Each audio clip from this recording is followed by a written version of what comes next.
This is a Kickstarter backer update. Hi, everyone. We are so thrilled that George Lucas' The Lost Golden Age is officially funded. Because of your incredible support, this documentary will happen.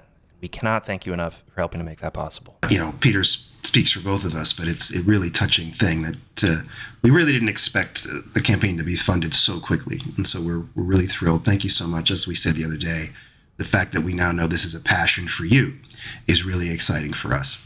And we think it's important to give direction to the campaign as we go on. You know, we set this up as a 60-day campaign, which is a long campaign, because we really wanted to be able to build out as good of a film as we possibly can. And so we want to set a benchmark for our next round of this campaign. And so we would like to set the next sort of fundraising goal at $30,000. And what we believe we can do if we're able to raise $30,000 is we believe we'll be able to travel to the United Kingdom. And this is where, you know, huge portions of this story took place, and where, more importantly, many of the key people involved in the story live still. And many of these people we've talked to on the podcast. So we have a list of people that, you know, we've been talking to, and people that we want to speak to who live there. And, you know, Gavin Baquet, who's been on the show before, and we actually are working to get back on the show to talk about this film in the next few weeks. He's in the UK. He's actually working on the Avengers movies right now. So we're working on finding some time in his schedule, but he's someone we definitely want to interview in person in the UK. Waldo Rogue, who you haven't actually met yet on the show, who's has an episode coming out of the podcast this season.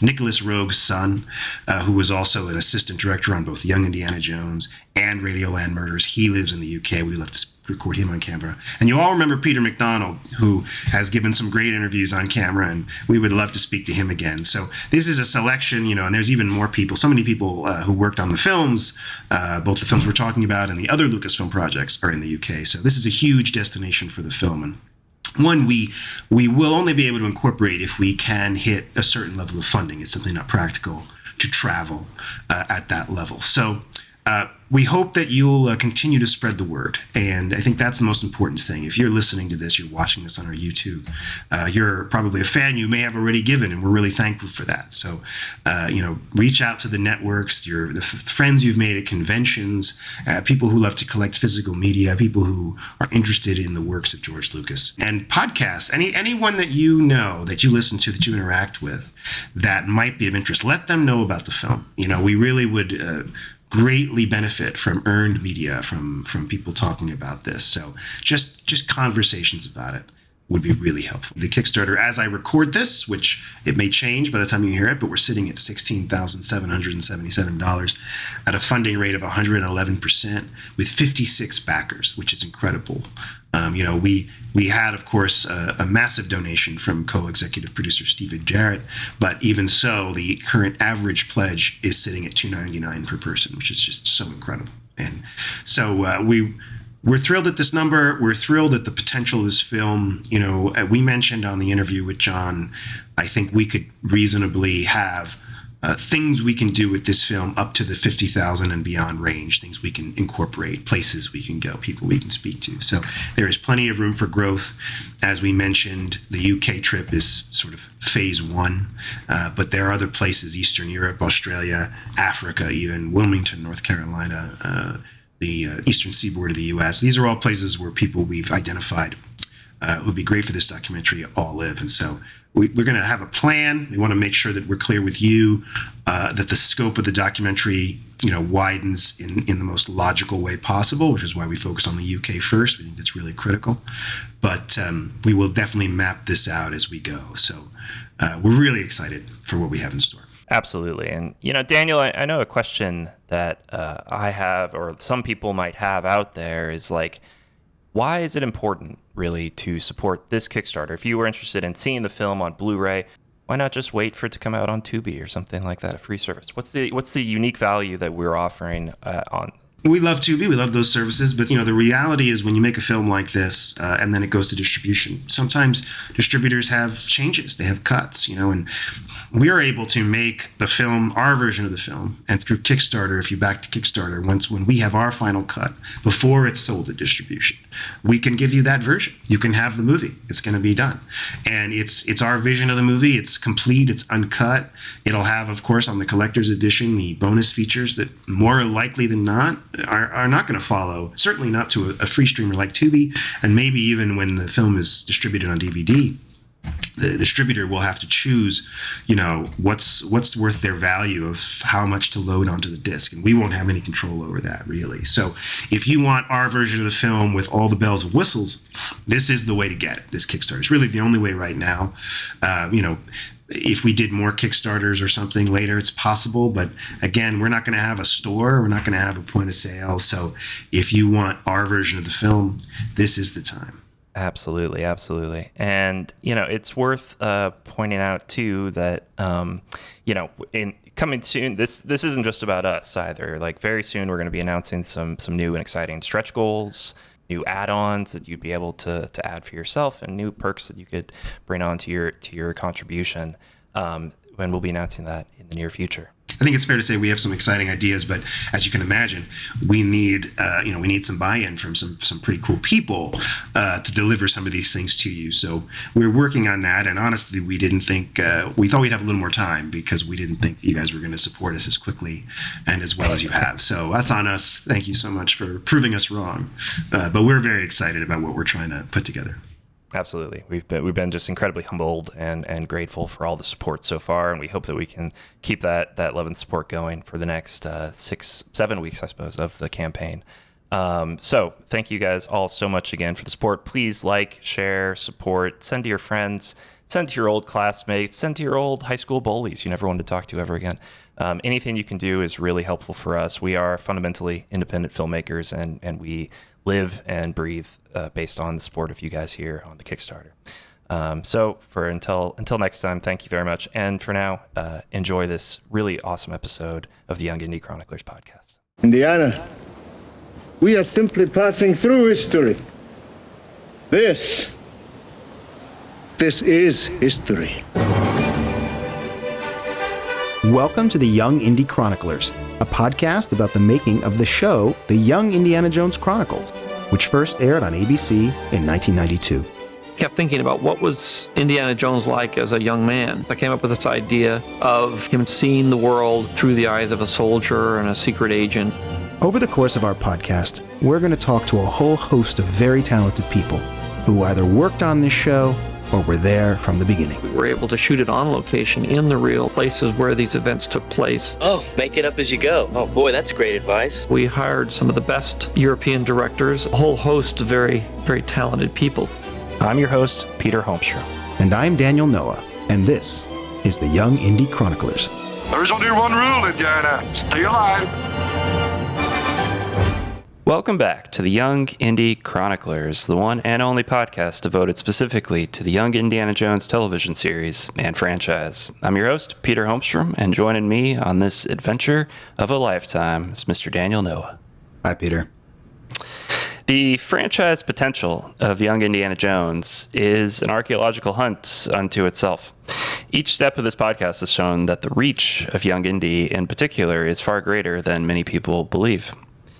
The earliest example of Young Indiana Jones as its own title was in 1990, with novels and a Sunday newspaper strip, the latter of which dramatized 2 Young Indiana Jones novels into the sequential art medium and one original title.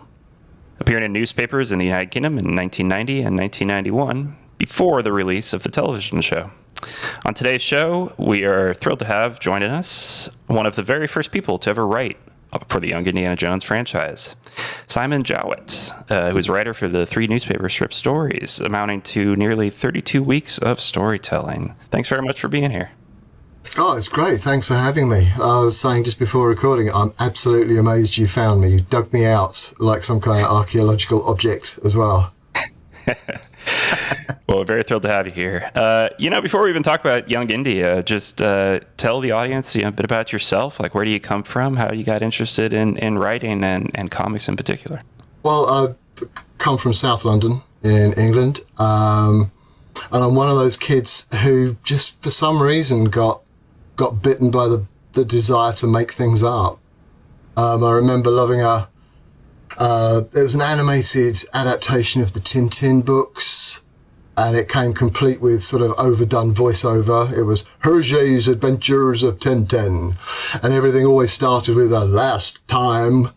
And it in a way, quite an old-fashioned, almost a Young Indy sort of 1930s radio serial style.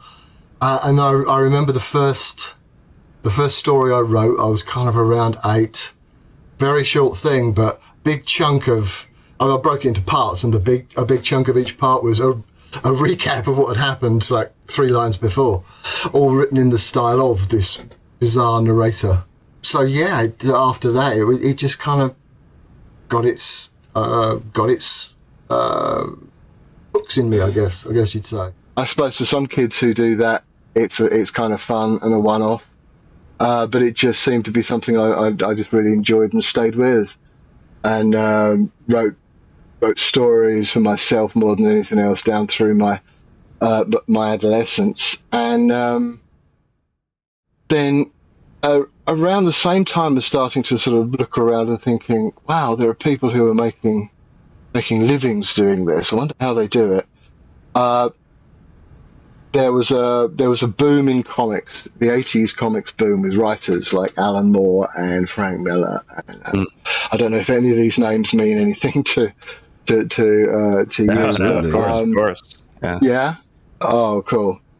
But reading Alan's stuff specifically when it appeared for the first time in a magazine called Warrior, it was the first episodes of V for Vendetta and what became Miracle Man, and they I thought, ooh, wow, yeah, no, I like to write that kind of thing, and so comics kind of became my first professional ambition, I guess. At that point, it still took a few years of trying to find ways in. I never cracked 2000 AD, which is kind of a traditional route for British comics writers. But I ended up my first professional sale was a 5-page Doctor Who strip to the Marvel UK office. That's great. That's cool. Yeah. And that was fun. That was back in the days of the 7th Doctor, Sylvester McCoy, for anyone who's interested. And then my second professional job was the Young Indy strip.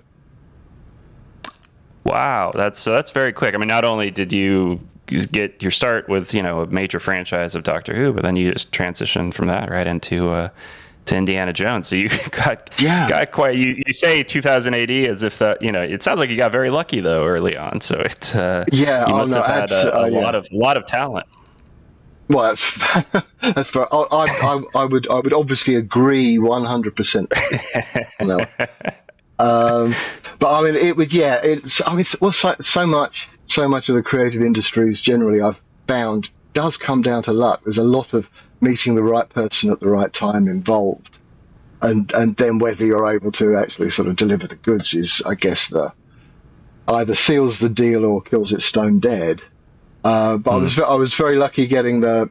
I mean, I'd just been pestering the guys at the Marvel UK offices really, and I'd written a couple of spec things for other titles they had running. And this thing came up, and the editor said, "Would you like to pitch?" And we were in Du Bois shit in the woods territory at that point.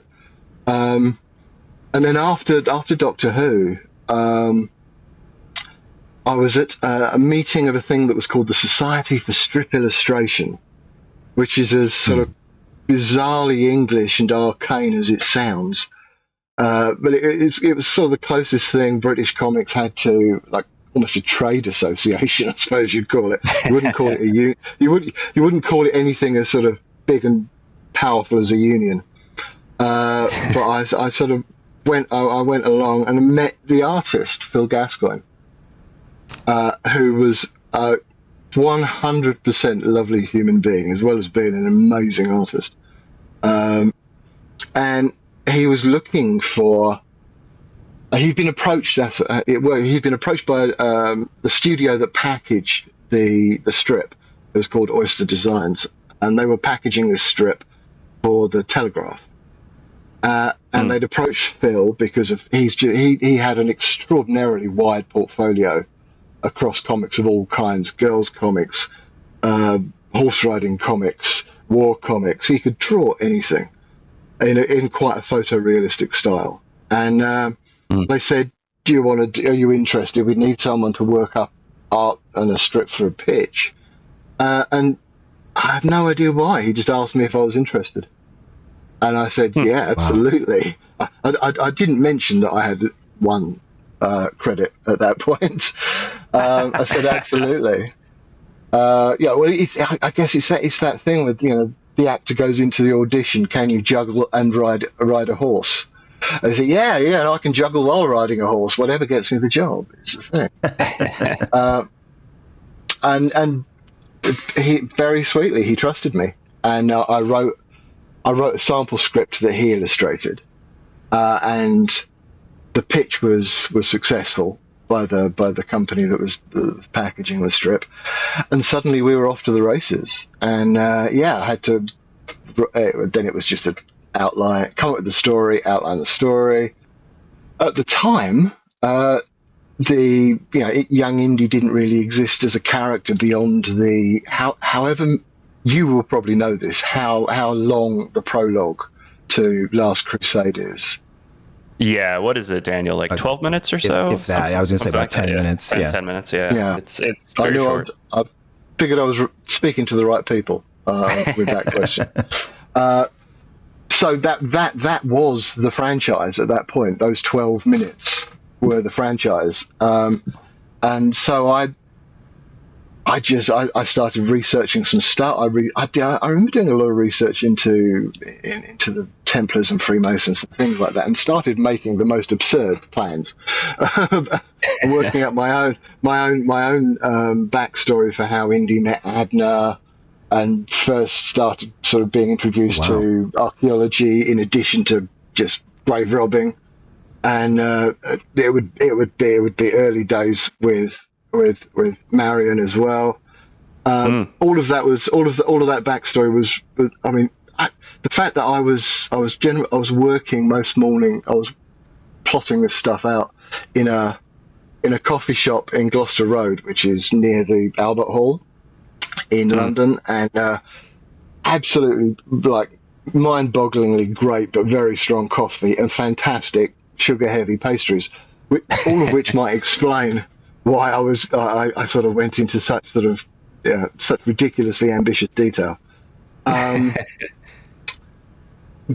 I kind of came up with the story, and Phil started drawing it, and it was absolutely extraordinary, really. Wow. I had plans to sort of introduce the backstory with subsequent strips, which again, to show the arrogance that comes with youth and absolutely complete ignorance of what I was doing. That's right. Your first strip is this Young Indiana Jones and the Mountains of Superstition, right? Is that the first one you wrote? That's the one, yeah. Yeah, that was the original story, yeah. The two that followed were adaptations of young reader books, because by that point the television series had been announced, and Lucasfilm said there will be no more original stories that could possibly contradict anything we're going to do in the series. So I got to write one original series, and then two adaptations, and all my ambitious backstory remains in the bottom drawer. Should Jill Dale is inclined to call. I wonder if we could take a step back for a second here. During that initial pitch to the company you mentioned, like what was the prompt? Like, what was the sort of what was their goal, I guess, with doing this strip? Was it just like were they going to then pitch to Lucasfilm? Did Lucasfilm hire them to do the strip? Like, what was that kind of relationship like? I'm not 100% sure. And I wouldn't be in the least bit surprised if somebody at Oyster Designs, the company, saw the movie and thought, has anybody thought of doing a Young Indy strip yet? And sometimes I'm amazed that the marketing departments for films aren't already on the front foot with that kind of ancillary spin-off stuff. But I wouldn't be at all surprised if somebody had a brilliant idea and shopped it around. And the Telegraph, because I think they launched their, it was kind of like a 6 or 8 page supplement for younger readers that would go out with the Sunday version of the paper. And I guess they were looking for material. Someone at Oyster Designs had this brilliant idea. And at that point, because the show didn't exist and there was no clue at that point either that it was even in development. Right, it was based on the movie. They just said, why not? Let's say, yeah. So at that point, the strip was based on the movie, not the TV show. We had no clue that the TV show was happening. And it sounds like it's the typically ramshackle kind of a coincidence of 3 or 4 people and half a dozen ideas that very often you find in the creative industries, or certainly that's been my experience. And so we ended up we ended up having no relationship in terms of approvals, as far as I was aware. All of my work went to Oyster, and actually I got no notes. They just said, "Yeah, we love it. Can you turn it from a 2-tier strip into a 3-tier strip?" Which is why there is that sudden jump in size. Yeah, and that was literally because they'd seen the first couple of episodes, 2-tier episodes, and they loved it. And they said, "Can you make it 3 episodes?" And I'm like, "Well, it's all written. So, okay, how are we going to do this?" So I ended up having a lovely afternoon, me and Phil, in Phil's studio, essentially sort of cutting up his artwork, because this is all pre-digital. So it's sharp scissors, spray mount glue, and just trying to either preserve cliffhangers, create new cliffhangers. I think I might have written in total an extra tier of panels, maybe 2 tiers, and they were they weren't all consecutive, so they were dotted around as well. So we just sort of turned this comic strip into a jigsaw and reassembled it in an afternoon, and then sent it off like that. We knew what we were doing. Well, actually, Phil will have known what he was doing. I wouldn't have had that much of a clue. Amazing. Well, I see here there's a couple of pages in Superstition. It does look like on the 3-tier you have some overlapping images, and it's crazy to think that was just they were overlapping. They were cut out and glued on, and they are overlapping the other images. Yeah. Yes, absolutely. Yeah. No, but it was an absolutely thought out, a completely valid artistic decision we made at the time. Absolutely. So interesting. But no. We were winging it, I guess. It's the nicest way of putting it. And so this these strips would be released weekly, correct? So yes, that's right. Yeah, every Sunday. Yeah. Every Sunday. So was there a sense early on, like how they were doing? Like how did the company even like gauge success or something like that with a newspaper? I'm not sure. I can only assume. I mean, we were never privy to any kind of reader reaction, and because it was a supplement, you wouldn't have been able to gauge sales or anything by it. Right. But the fact that they liked it enough to want us to supersize it for them, and then they recommissioned us to write more for it before the edict arrived from Skywalker Ranch to stop any originating, and that's when I got the impression there was a little bit of a scramble to find some way of fulfilling the recommission, Sure. and that's where the adaptations kind of came in and slotted in.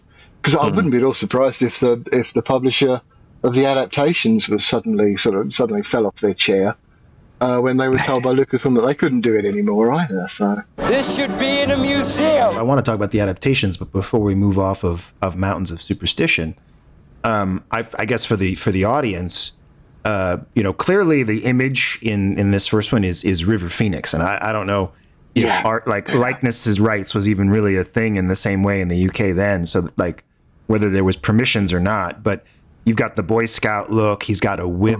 Like you kind of, it feels like you did a sequel to the story of that prologue of Last Crusade. What when you sat down to sort of plot this out, you mentioned some of the background work you did, but do you remember what your first thought was as far as continuing the spirit of Last Crusade into this is such a supernatural Indiana Jones story that you wrote here. So what was your thought process in the writing? Oh, I mean, it was 100% to continue those 12 minutes. Since that was the only material we had to go on, but also, it's River Phoenix. He's hugely charismatic in that very short period of time. The fact that also, from the point of view of a writer who's introducing the character into a new medium, I wanted there to be as much continuation for the reader from the film, which is why I also went for the Boy Scout setting as well. Since we'd seen him in that milieu, we'd seen him interacting with other Boy Scouts. I absolutely deliberately wanted to make as much of a continuation as possible, and then sort of the more opportunity that I got, which I sadly didn't get, then I would probably you branch out, and I would have liked to have introduced a young Marion, and I would have liked to have finally introduced Abner and things like that. But no, to begin with, it was absolutely, this is chapter 2. Yeah, that was. So it seems like, though, going into this, you were already quite a fan of Indiana Jones. Like, what kind of research did you do for your work on this? Well, an absolute. I adore Raiders. God only knows how many times I'd seen Raiders. At that point, this is in the days of VHS, and no, I adored. I adored Raiders. It was just so smart. Listen, Mac. I don't know what kind of people you're used to dealing with. Nobody tells me what to do in my place. So clever, so funny, so exciting. I'm not such a fan of Temple of Doom. What do they call the Maharaja's wife? His Highness has not yet taken a wife. How interesting. Well, maybe it's because he hasn't found the right woman. Because I think it sort of slightly overstepped into kind of pantomime supernatural. And I'm not a huge fan of prequels, so just don't ask me about I don't know, the Phantom Menace or something like that. But then I enjoyed The Last Crusade. Do you think my son would be that stupid that he would bring my diary all the way back here? You didn't, did you? You didn't bring it, did you? Well, you did. Again, much more.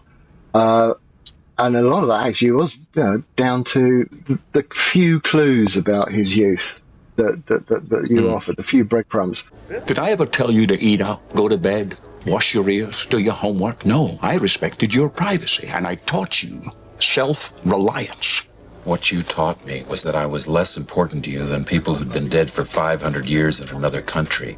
And I learned it so well that we've hardly spoken for 20 years. You left just when you were becoming interesting. And remember, Junior, back by Sunday. Were just really enticing and intriguing. So yeah, no, I didn't really have to do a ton of research into Indy because I was just a fan, and also there was an enormous amount of freedom in us actually knowing nothing about his childhood apart from what we'd seen in the prologue piece in Last Crusade. You lost today, kid. It doesn't mean you have to like it. And sure, there was sometimes if you're just given a blank piece of paper and told do anything, it can be the recipe for paralysis. But we'd been given just enough in Last Crusade to set your imagination whirring. I mean, I'm sure that I was just one of millions of people whose imagination started firing off after watching sort of that prologue. Come on, kid. There's no way out of this. Along those lines, though, like as you were doing the Mountains of Superstition, there was also as you mentioned, the young reader books that were coming out in the States, and they too also did their own kind of like.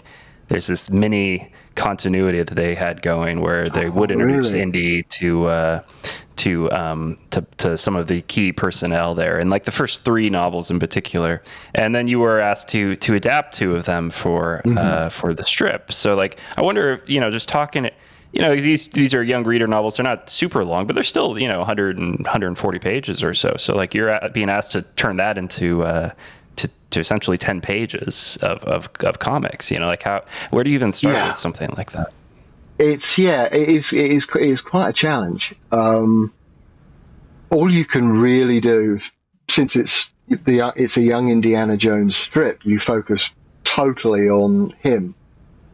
And it's been a long time since I've read my adaptations, but I'd be surprised if he wasn't in every frame. And we would, and they follow just the bare bones of his story. There's no room for it. There's no room for any sort of real flourish, which was a shame. I felt like I was doing the writer of the novel something of a disservice, because they put a lot more flavour and background into their books than I was able to actually then show through the comic adaptation. I mean, as you say, it's 10 pages. It's half a standard comic book. There's no way you could really get close to sort of doing justice to the characters. And even with the Plantation Peril, the whole Plantation issue, it gets at least some treatment in there, which I felt I wasn't able to do. Which I did feel I felt like I was doing the other writers a disservice, which was a shame, really. So it wasn't a 100% success from my point of view. Those two. What was the as you dive into adapting, even looking at them, it's a very different look. The River Phoenix likeness is gone, but as you mentioned, the show maybe had been announced but hadn't come out yet.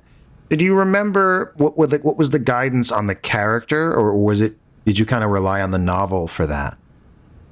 I relied on the novel because, as I said, we had no real contact with Lucasfilm, and I'm trying to remember how, because I don't think Phil altered the likeness super much, and as far as he never told me that anyone had said you can't use River anymore, and because at that point I don't think there'd been any cast photos released or anything like that.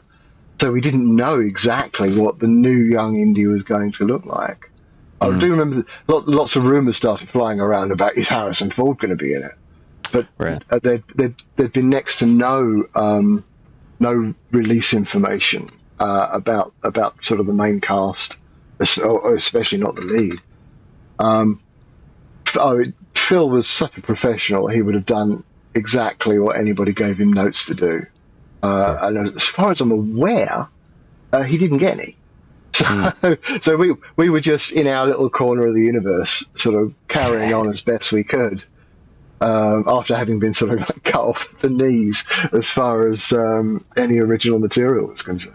It is interesting. Sorry. Sorry, I was just going to say that sounds very, very downbeat. My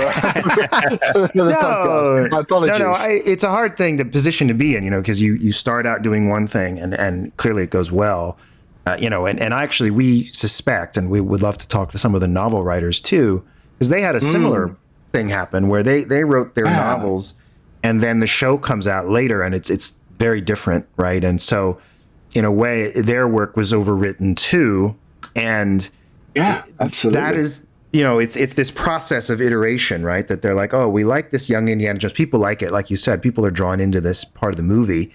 Let's do something with it. And then every time we do something, we take it a little farther. And suddenly, it's not like today where somebody sat down and like, we're going to brainstorm a connected universe of comics and books and show. Absolutely. No, there wasn't any of that whole, let's bring in a writer's room. Just to develop the concept. No, absolutely right. One fun thing I noticed in Princess of Peril, you get him into the outfit, and I didn't read the book, so I'm not sure if the book is specific, specifies that he was in the outfit, but he's in not just the hat, but the jacket and the whip. Do you remember was that? And actually, that's my question. Is that the last one? Which was the last one you did? Oh God, I think Princess was the second one. Yes. It was the first time I'd ever willingly sort of read a book with the word princess in the title. But because I was young and callow as I was. That was the second one, and the Plantation one came after. I don't remember reading any detailed description in the novel, but then it was a very, very long time ago, and so maybe I did. But I do know that it just struck me as sensible since we're moving from prose to a visual medium, to just maintain visual continuity. And also just make it really clear who he is, and there's always a fun. I don't know about you as fans, but for me as a fan, there's always a fun little moment when somebody does put on the hat or puts on whatever is most associated with them. That kind of like Batman puts on the cowl, or Bruce Wayne puts on the cowl. There's always that little moment, and Indy's outfit. It's that he's stepping into who he's going to become. He's always a little fan thrill, I think. Absolutely. The amount of times in the show itself where he pulls out the hat seemingly from nowhere just to put it on, it's one of the great thrills of that show. Don't ask where he keeps it when he's traveling. Exactly, and how it still looks perfect on his head too. I mean, it just never gets ruffled up at all. So he just kind of he steams it over a kettle in his hotel room somewhere. Exactly. Was the kind of the 10-week format, was that kind of the norm at the time in the UK for newspaper strips, like 10-week stories or 10-week kind of chunks of stories, or was it no, not really. The tradition is that there, certainly when I was growing up, there were a lot of very long running strips that had been running for forever by sort of real old veterans of the medium, people like John Burns and things like that, Garth and stuff like that. I mean, it's slightly before my time, but I know James Bond adaptations were very popular. And I think they ran for longer than 10. I think 10 was probably hit upon because it was going into what was specifically a child-focused supplement. Gotcha. So maybe they were thinking, look, we don't want them to get too bored. With a never-ending strip, we do 10, we do a beginning, a middle, and end. If they like it, we do another beginning, middle, end. And in a perfect world, you end up with years worth of 10-week strips. Yeah. It was very much an experiment as far as the UK was concerned, because in the UK we didn't really have the tradition of the funnies. Interesting. The whole comic supplement thing wasn't really a thing here, and the strips were usually incorporated in the main body of the newspaper, perhaps down on the same page as the letters or something like that. Or sometimes I do remember some tabloid newspapers, I guess because of the size they were able to do it, you would have a page of 3 or 4 strips just running down it, but it wouldn't be an individual supplement, because my understanding is in the States the funnies would be a Saturday supplement that would come, almost would be a pullout from the main title. Yeah, I'd wanted to bring this up too for some of our listeners who are maybe younger too, but it's like here in the States especially, it would be almost a separate printing job, to print up the funny pages, and it would be one full, fold out page of a newspaper, usually maybe 2, depending on where you were at. But by the 90s, my memory is that like it was almost exclusively comedic. There was not there's a history in the States of having more like drama or adventure kind of strips, but by the 1990s it had basically become Peanuts was still around. It was Dexter, I think it was. I was reading in LA because we got the LA Daily News. We had Spider-Man, the Amazing Spider-Man, and Dick Tracy. And I don't know honestly if Dick Tracy was still being written or if they were reprinting old ones. Spider-Man, I think, was new. I think that ended at some point in the 90s. Right. But I think they were still making Amazing Spider-Man, and that was daily. They would do black and white during the week, and then Sunday would be in color. And that was sort of how I read them. Today I think it's almost exclusively reprints. Like I don't know if Daniel, maybe more. I don't think anyone is making original.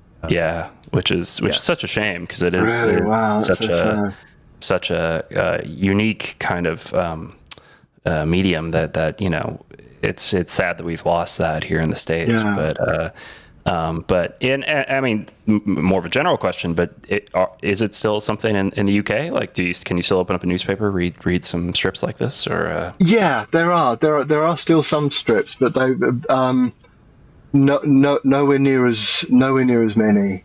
When you hear more about sort of long running strip that's sort of coming to an end is a very common sort of little news item. For us in this country now. The last couple I remember they were sort of quite sports themed, football and stuff like that. But I'm not a huge reader of the kind of newspaper that has strips anymore. Right.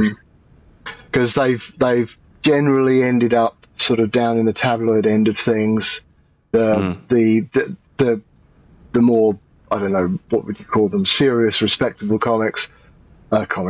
newspapers used to run comic strips, for example. I mean, I read The Guardian, which is kind of a left-leaning sort of quality, sort of to the left of the Times and the Telegraph.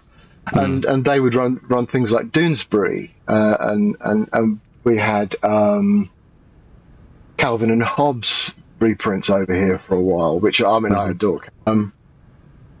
But there's that kind of thing is disappearing. There's still a fairly healthy editorial cartooning kind of thing in the UK, but much less so. Even of the humour strips, I think you end up in the tabloid end of the pool, and they'll be mostly comedy. Which is a real shame because I absolutely adore strips like The Spirit and Terry and the Pirates and stuff like that. Back in, I suppose, the golden age of the newspaper pullout. So by the time of Young Indy, do you recall like what were some of the contemporaries that it would have been? Very few aimed at that audience. I'm trying to think if any aimed at mostly. I guess for the very simple sort of reason that it's grown-ups by the newspapers rather than kids. I remember there was one called George and Lynne in a paper called The Sun. They're just this sort of beautiful couple who just for some reason always ended up losing their clothes. It was just a weird thing. And then there was one called Garth, which was a science fiction strip that had run for a very, very long time. And he was this he was kind of Jack Reacher in outer space. And there would always be some reason for him to have his shirt torn off. And of course he'd be hanging out with a bunch of space girls whose own outfits would mysteriously vanish. So there was quite a bit of that going on. And I also remember another one called Hagar the Horrible. And this was a humor strip. Hagar was a cartoon Viking who like stepped out of a 1950s sitcom. He was browbeaten by his Viking wife, and his Viking son never gave him any respect. So yeah, it was, I suppose, something of a cultural desert. I think maybe you could call it that. That's funny. I mean, it sounds like a beautiful area and a beautiful time, so, from my point of view. So that sounds very cool. But no, it was again an experiment in more ways than one. I think to try and do an ongoing strip aimed at what you'd probably call a young reader audience. Yeah. Yeah. Well, it's a shame too, because when you look at Mountains of Superstition, what you did was a really strong linear story that I could imagine, reading week to week, and then maybe you save them. You put it's really satisfying. Once you get into the adaptations, kind of like you said, you're moving so quickly through the story. Yeah. And by the way, this was originally done as a novel, so like Mountains is very visual, and it's funny you mentioned not liking Temple of Doom, because I saw quite a bit of Temple of Doom, like inspiration with the waterfall and kind of them being knocked out of the cave, like there is in Temple of Doom, and just even the subterranean quality of it, is quite Temple of Doom esque. You've got it. That's a good point. Although I do know the cliffhanger where they're about to jump off the cliff was directly inspired by Butch Cassidy and the Sundance Kid. Nice. Sure. That was absolutely that. But no, good point. I mean, I think I was also inspired by that in the prologue. Yes. Indy is crawling around in a cave, so there was that there too, and possibly also I'm more, because it's a supernatural story that does lean us towards Temple of Doom. Yeah. I need to go back and have a word with myself. No, it's well done. I just, and there are supernatural elements in Princess of Peril, but again, you have to go through it so quickly because you're condensing a much longer story. And so I feel like the format, a visual format of the comics isn't being served as well by the prose of a novel, right? No, I think you're right, and I would say sort of the story in the novel isn't being as well served as it could have been with. Well, I think just more room. I mean, you could absolutely have adapted it into sort of visual storytelling, but not in 10 weeks. Right. Not in 10 weeks of that's the thing. It's just the space. The one of the particular things about a comic strip is you can't go over the page count, and you can only fit so many panels in a page. Right. And that is, what I've found is it's learning that kind of discipline has been really useful, sort of writing for animation and games and stuff like that later on in my career, because people are quite surprised that I can just sort of tell a visual story quite concisely. And it's all down to you only get that much space. Comics they're a visual, but they're also a spatial medium. Yeah. And once you butt up at the end of the page, the end of the page ain't moving. So you've got to make it work. Yeah. So this would have been was it a nonstop kind of job? Like, was there no breaks in between stories, or was it just 32 weeks of it was just straight through. Yeah, I mean that was an added challenge when it came to the adaptation, because it was read the book and just keep going kind of thing. Read the book, adapt it. I think Plantation may well actually I may have been adapting while reading, because the time constraint was such. Yeah. Wow. So by the as we get near to the end of your journey with Young Indy, like was it that the company was just it's run its course? Was there a feeling of like, well, the show's coming, so we don't have anything more to adapt? Like how did Young Indy in comic strip form come to an end, I guess? Yeah, I suspect it was a combination of everything you just listed out. The not having the opportunity to either adapt or originate, knowing that there was a TV series around the corner. I think it just made it a more difficult proposition than anybody was willing to give time to, if that makes sense. And completely understandable. I think both the Telegraph and the packaging company would have gone into it thinking we could make a nice long running success out of this, and then the steamroller of the TV show, I think, flattened those hopes really. So unfortunately, it came to an end with everyone saying thanks very much for your work. We really loved it, but we can't really take it any further.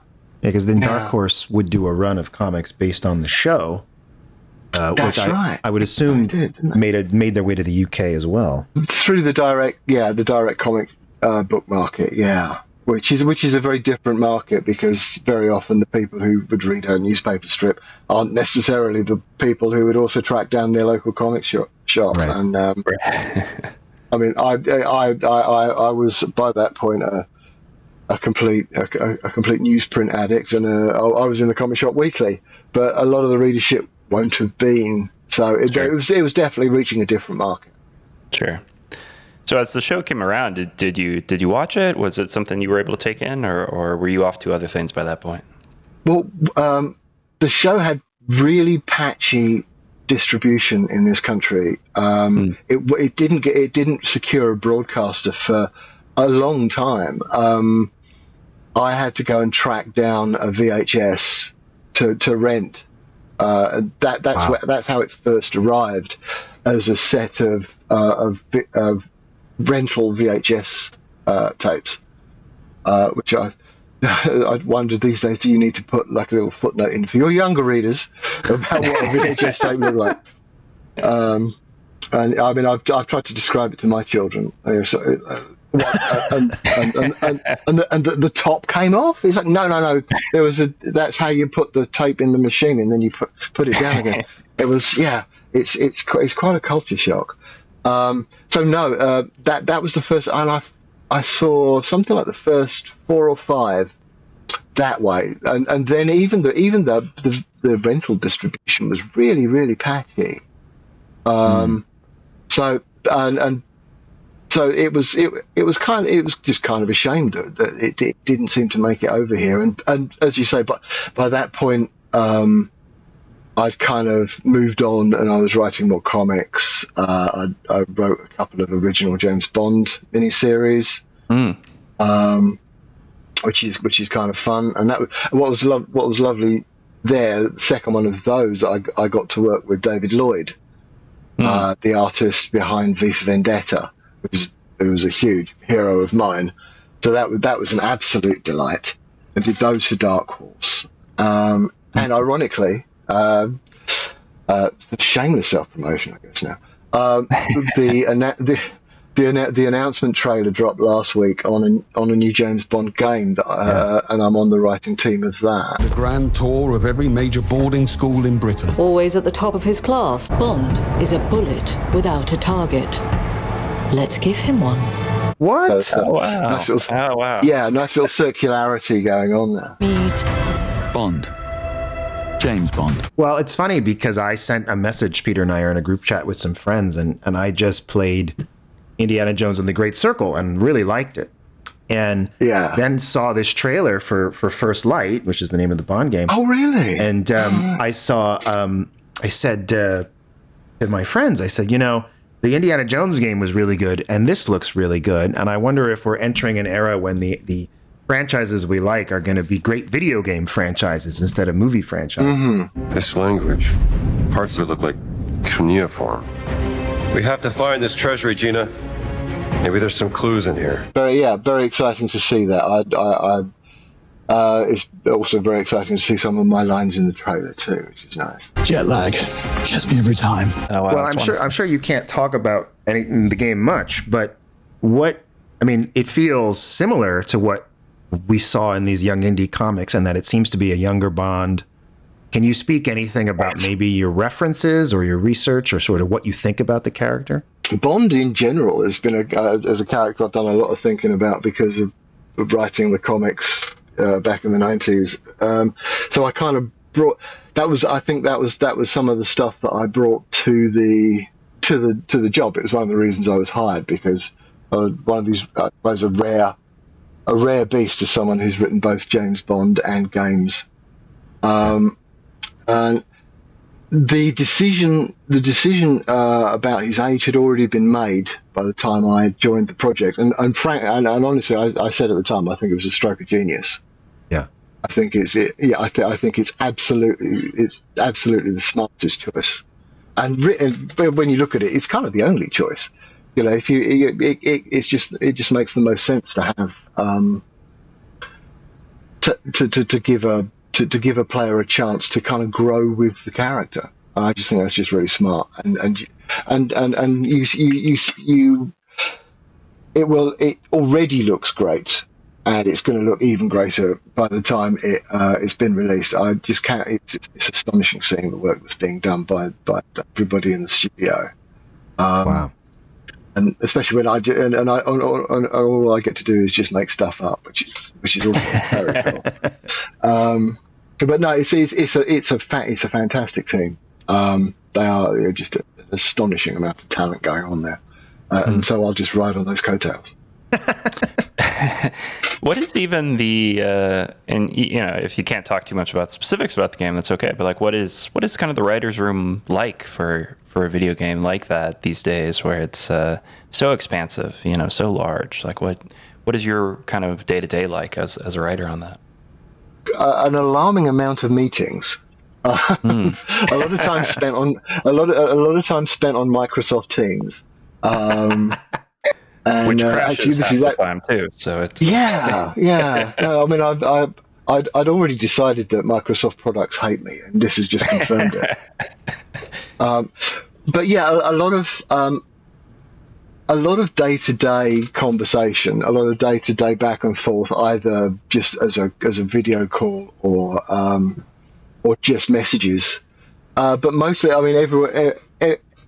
It's a small team, and that makes life easier. And people take ownership of their areas and crack on. And whenever anybody has a question, it's asked and answered really, really fast. And the producers are very organised and completely on top of everything. It's a very iterative process as well. You can't. I mean, coming from TV and film, I'm used to sort of there being discrete drafts of things, whereas the script for this is an evolving creature, and that's been absolutely fascinating to watch. Yeah. I suppose this is another teachable moment. Question about the comics you did for Bond in the 90s, were they tied to a specific actor, or were you sort of even then maybe doing sort of a generic or literary Bond? Yeah. Well, I wasn't told to pick an actor or anything like that. And I'd read most of the novels, I think, and seen most of the films. So I was kind of putting the two together to try and make something distinct and of its own.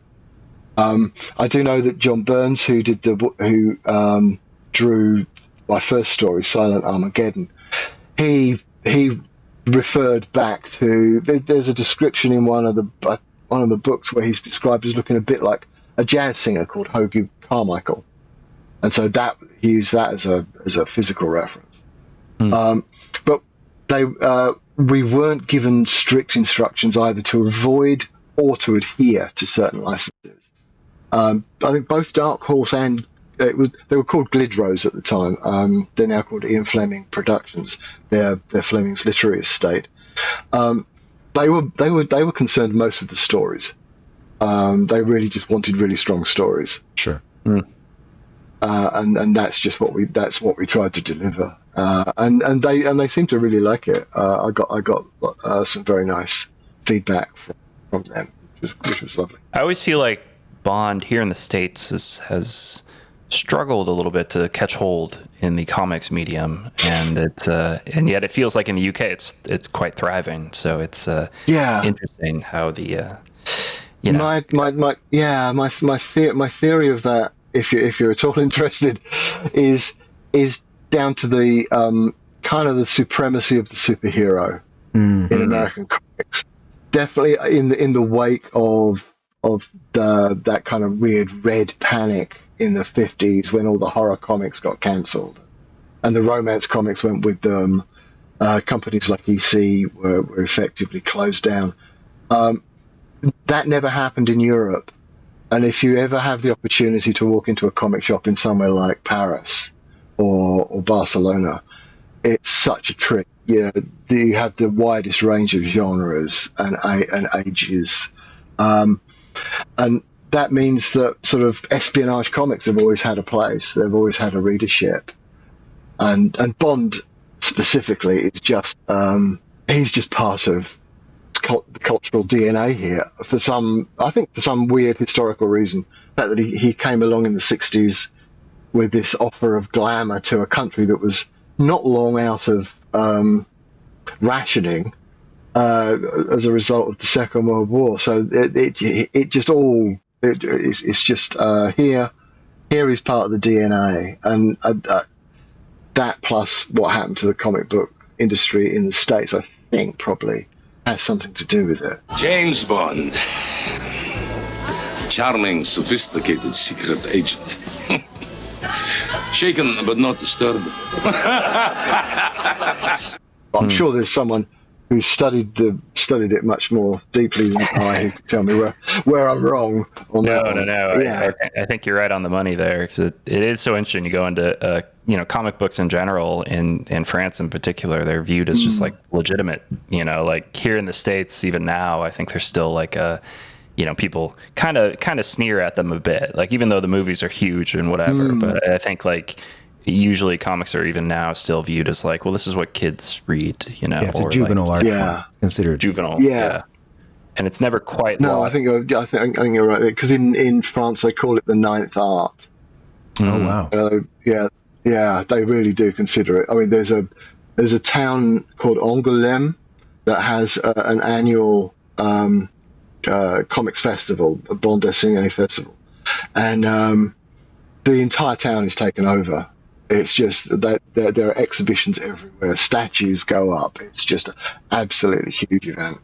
Wow. All right, let's go, Peter. Let's go. Let's do it. Let's do it. Yeah. We'll bill it to the podcast. I would recommend it, man. Yeah, absolutely. It is too bad too that the Young Indy, or I guess your work with Young Indy, had to come to an end, because eventually Indiana Jones does take on a bit of he's very influenced by James Bond, I think, especially, he becomes a member of French intelligence, and that's right. There's a lot of interesting overlap there, and of course its origin as well being that George and Steven Spielberg were talking about like how can we do a James Bond without doing James Bond, and that came turned into Indiana Jones.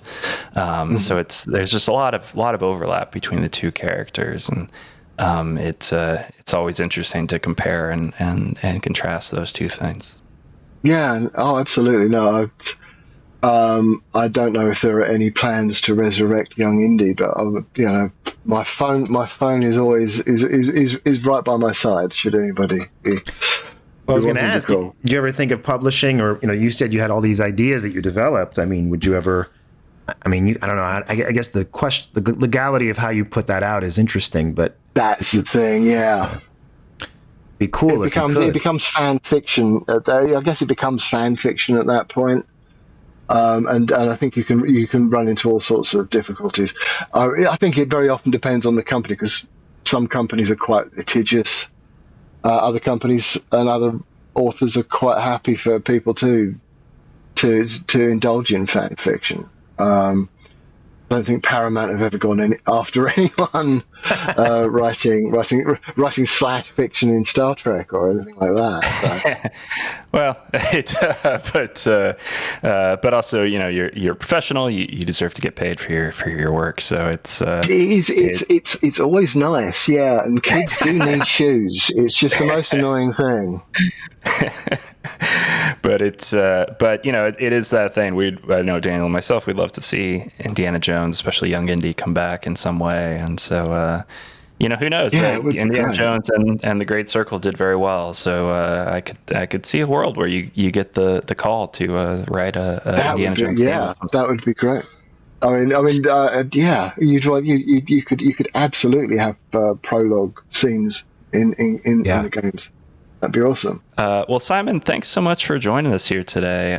This has been such a pleasure. Daniel, if you don't have any more questions. No, I briefly, I'm glad we got to talk about your work on the Bond game, but, I think it would be fair to ask, like, after Young Indy, what other projects are you proud of, that maybe you would want the audience to look into?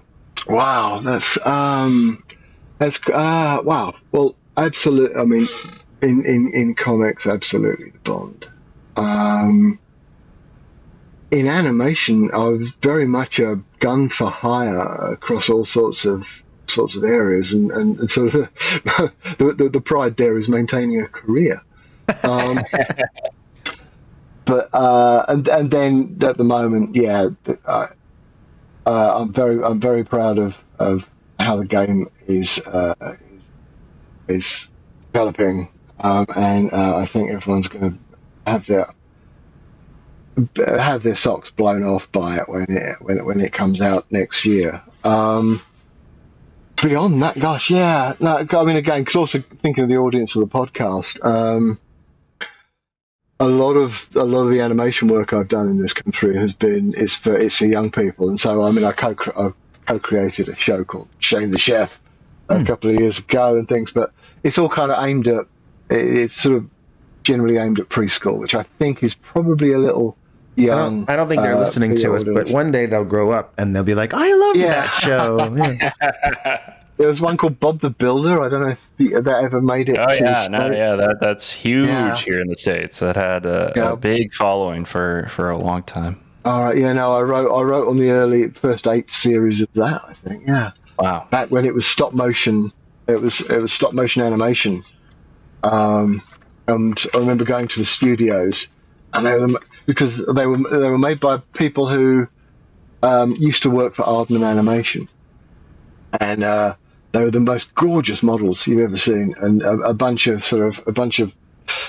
barely housebroken writers were just itching to sort of tuck them into their bags and take them home. Wow. Yeah. No. I feel like Bob the Builder in some ways was the Bluey of the previous group of kids. I guess it was huge here in the States, like massive show. Right. That's fantastic. A lot of people. I was a bit too old for it at the time, but I definitely remember. It was everywhere. Yeah. I felt like it's wonderful. But do you know, were your James Bond comics ever released here in the States? Like, how can people find? Oh yeah, them? They were published by Dark Horse in the States. Oh, Dark Horse, great, awesome. Yeah. In '93, one was called Silent Armageddon, and that had a very checkered history and remains incomplete as a result of the artist delivered the third. It was 4 issues. The artist delivered the 3rd issue just about on deadline and didn't deliver the 4th at all, which was a bit. Oh wow. That would be a problem in comics. Yeah. So Shattered Helix was rushed out, but damage was done, I think, and Dark Horse pulled the plug on the project. There were a number of people who didn't get published, which is a real shame. But that's wild. Yeah, I could. If you're interested, I can send you PDF copies. Absolutely. Yeah, I'd love to read them. I love that. Absolutely, absolutely. I know, especially with some of Dark Horse's titles, because they often would then change hands in terms of the license. Some of the stuff from the 90s remains kind of out of print, or at least out of circulation today, unless, you know, the used shops, of course, are still available. But, you know, for people who maybe want to read them on your e-reader or something, they might be a little harder to find. Wow, but I found them on a website called mycomicshop.com. It does look like maybe they're used. They may be used, of course, but you can buy them. I see Silent Armageddon #1 and #2. So, you know, it looks like they'll be maybe eBay. You know, they're out there. They're out there for sure. Yeah. Oh wow. Because I believe Dynamite have the license now. Yeah, I believe you're right. Yeah. Absolutely. But yeah, and then so you have the game coming up. Do you have any other projects in the near future you'd like to promote? Sadly, nothing I can say publicly. Unfortunately, Sure. it's the only reason I can mention the game now is because the announcement trailer dropped literally on Wednesday. So suddenly the NDA gets a little less, just loosens a little bit. I no longer twitch and look for that kind of like sniper dot. Well, maybe when it comes out, we'd love to talk to you about it when you can speak freely, because I'm sure there's a lot of things that relate to the genre, Indiana Jones adventure and all that stuff. So we'd love to talk. Yeah, I mean, I think when you do play it, you'll see that everyone involved is fairly steeped in the lore of Bond in both literary and movie versions. Yeah, there's a lot there for a Bond fan. That's wonderful. And you have a website? Any socials you'd like to throw out there? I do. It's a very boring kind of holding page, but it's just simonjowett.com.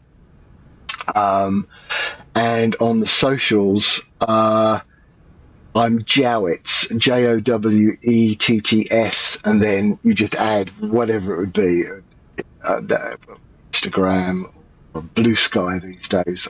I swore off Twitter. So yeah, you can find me as Jowetts on social, and simonjowett.com, just as a kind of internet holding page. Yeah, that's wonderful. Awesome. Well, Simon, thanks so much again for joining us here. This has been such a pleasure. Wonderful. And great. Thank you for having me. It's been a delightful opportunity to sort of really go back and get in touch with my my inner child there. Well, my younger self, anyway. My inner child writer is wonderful. Fans out there, if you want to get in touch with us, you can find us on Instagram, Young Indie Chroniclers, and on YouTube as well. Please like and subscribe. If you enjoy the show, please rate us 5 stars or wherever you listen to podcasts. And until next time, for Daniel and myself, keep on adventuring. Next time on the Young Indie Chroniclers. We're thrilled to have the man that Rick McCallum said was the artist behind this one, Yusei Yuzuki. Thank you for inviting me. When I was 20 years old, I built a handmade optical printer from scratch. I completed first 3D digital matte painting shot for episode 4 special edition. It's called Cameraman. Later it became an industry standard method. Working on Young Indiana Jones was a very important part of my career.